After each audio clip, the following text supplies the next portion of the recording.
Richard Branson, Virgin Group, so many accolades or so many titles I could put behind your name, but let's start with what you're doing here. Why are you at the IMF? We held a meeting this morning of the Caribbean heads of states, and the idea was to see whether we can come up with some positive ways of rebuilding the Caribbean, whether we can actually make sure that in the process of rebuilding the Caribbean we can rebuild it with green sustainable energy that can withstand future hurricanes. And whether we can help the Caribbean get back on its feet. And the Prime Ministers of the Caribbean agreed that with CARICOM, which is the body that sort of oversees the Caribbean and ourselves, that we'll go out there, we'll find a tremendous team of people, and we'll get to work doing just that, and do it as fast as we can, and hopefully when we look back at these horrible hurricanes in 2 or 3 years' time, we can feel that at least something positive came out of what has been abject misery to many people in the Caribbean.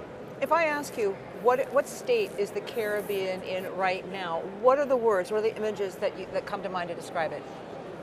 It depends which country you're talking about, but I'm obviously from the British Virgin Islands, and I would say 80% of homes are destroyed. There's no electricity. There's limited clean water. It's been devastating. But if you met the people, you would see the biggest smile on their face, the biggest determination just to get their lives back together. But they need a helping hand, and so I suppose because I'm in a position where I can, meet people who run the World Banks or meet people who run these organizations, I can help convene the organizations that can make a real difference and hopefully and make that smile on their face a bit bigger in the future. So you've made a beginning. What steps are you going to take? What is needed? Is it mostly money? Is it mostly getting funding, coming to the IMF, coming to the World Bank? Is it what do you need? What needs to be done? Well, look, a lot of these countries went from being financially okay to almost bankrupt. I mean, it's been, suddenly, tourists aren't coming anymore. The financial service industry has most likely left and gone elsewhere. So, perhaps the only jobs left are rebuilding jobs. So, so that the money that's needed. And the financial help that's needed is, first of all, on an immediate basis, just getting infrastructure back up and running. Getting electricity back and running, which is very important. Getting the telecoms back and running, that's very important. Getting clean water to everybody's homes.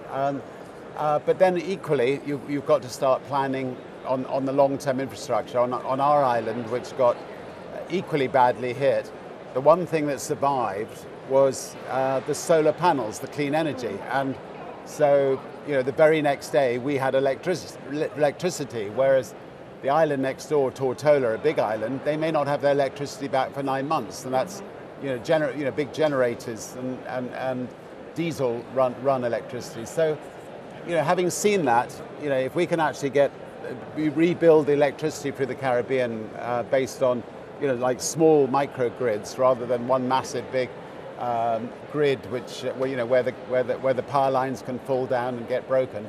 That may well be a better way of going, and that's the kind of thing we're looooking at. You just had a meeting with Christine Lagarde.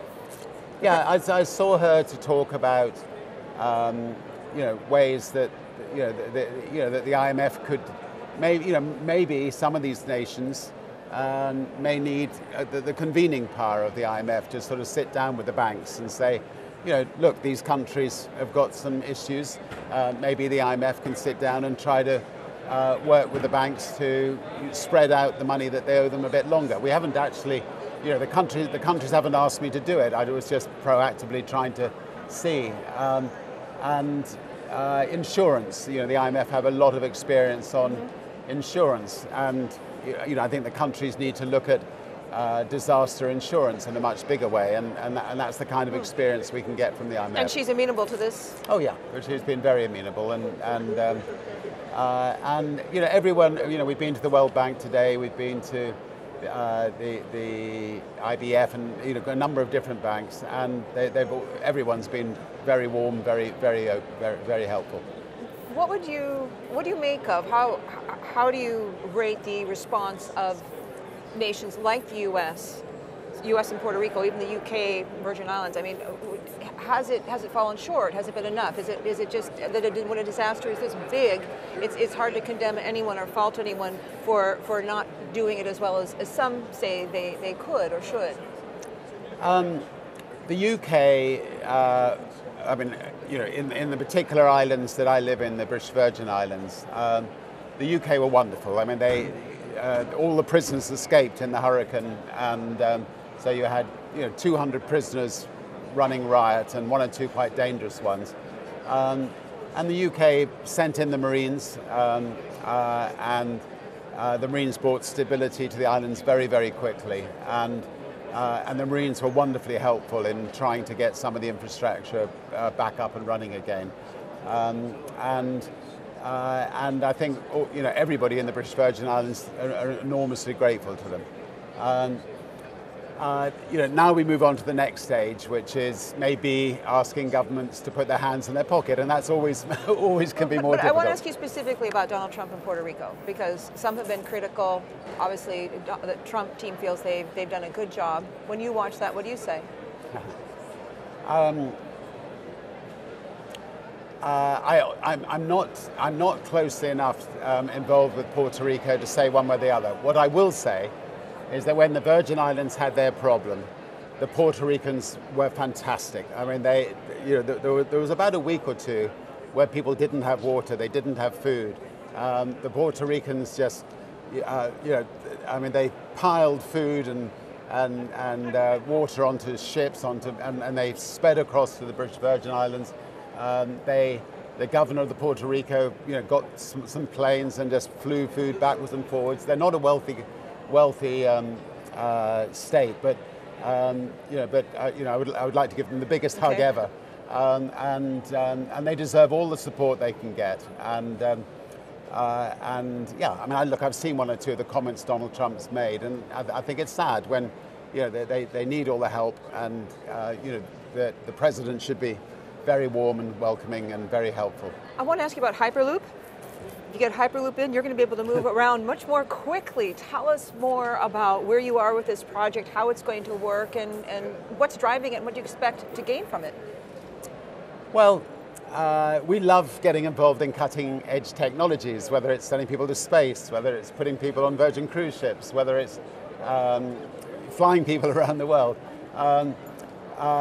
Virgin Hyperloop is one of the more exciting cutting edge technologies we've ever got involved in. It's been developed out in the Las Vegas, just outside Las Vegas in the desert there. It's basically a giant tunnel. Inside that tunnel there will be a train that will be which will levitate using magnetic traction, and it will go up to speeds of something like 700 miles an hour, so it'll go quicker than an aeroplane. And it can carry cargo, and it can carry people. So if you just take a little country like Great Britain, we can take people from Scotland to Edinburgh, or Scotland to Glasgow, Scotland to London, or vice versa. In about 45 minutes. Today it takes about 5 hours, so it can be transformative for a country. If you take cargo, the ports are full of lorries coming in and out of ports on possibly very valuable real estate. We could actually unload the cargo in an island just off the port, whisk it 20 miles inland in no time at all, and then the lorries can go 20 miles inland, and all that valuable space on the ports can be turned into houses or other things. So So I think it's a really, really, really exciting thing, and we're proud to be involved with it. How expensive will it be to actually build something like this? It'll be a lot cheaper, we believe, than building, conventional railway networks. And of course, conventional railway networks have a lot of intrinsic problems attached to them, and you don't go that fast on them. So I think that we'll be able to ferry passengers a lot more cheaply than aeroplanes.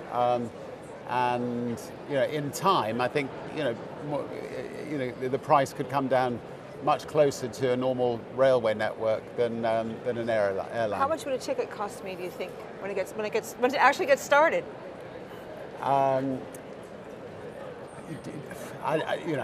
Somewhere between the price of a train ticket and an airline ticket, but you'll get there much quicker. How difficult in this day and age?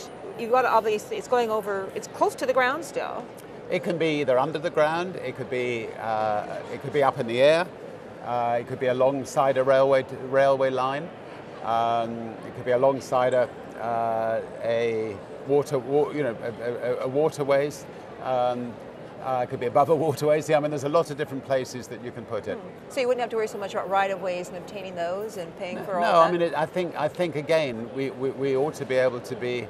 It ought to be a lot easier for us than for a conventional rail line that has to knock down houses and things to get places. And is it something that you'll look for, or you want? This is going to be purely a Virgin Group investment? Will you join? There are other investors in Virgin Hyperloop, and we'll be bringing in other investors in too. Virgin operates trains, so we're the biggest train operator, for instance, in the UK. We took the West Coast Main Line. We used to have 7 million people using it. Now we have nearly 40 million people using it. But that is getting to capacity. So Hyperloop would be the perfect answer to deal with our capacity problems. The British government are also building another line, but we think there's room for both. Where do you think you'd like to launch the first one? I'm always in a hurry. I'm getting older now. But I think I'd be surprised if you don't have a Virgin Hyperloop set up somewhere in the world within 3 to 4 years' time. Richard Branson, you may be getting older, but you don't seem to be slowing down, not in any way at all. Thank you very much.